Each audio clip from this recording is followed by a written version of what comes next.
Hangi sınıfta hangi tip söndürücü kullanacağımızı, köpük, karbondioksit, kuru kimyevi toz, bunu ilerideki slaytlarda oturtuyor olacağız.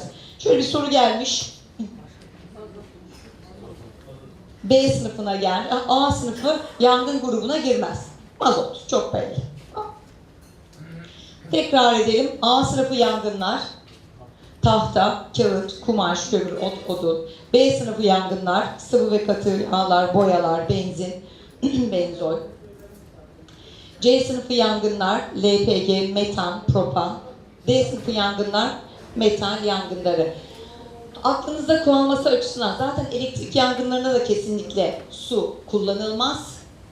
Bu metal yangınlarında da kesinlikle su kullanılmaz. Çünkü reaksiyona girip patlamalara sebebiyet veriyor. Bir de köpük kullanılmaz. Mesela bir sınavda öyle sormuşlardı. Elektrik yangınlarının aşağıdakilerden hangisi kullanılmaz? Köpük. Neden? Köpük çünkü %3 ile %6'lık olabiliyor. %3'lük kendi sıvısı ise diğer kısmı neyle tamamlanıyor? Suyla tamamlanıyor.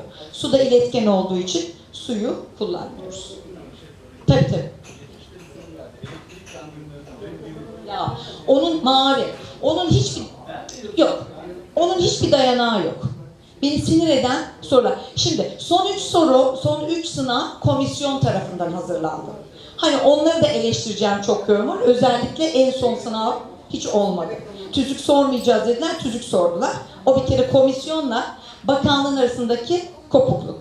Mavi elektrik arıyorum. Ne yönetmelikte var, ne bir Google'dan tarattılar, hiçbir yerde yok. Böyle bir şeyin dayanağı yok.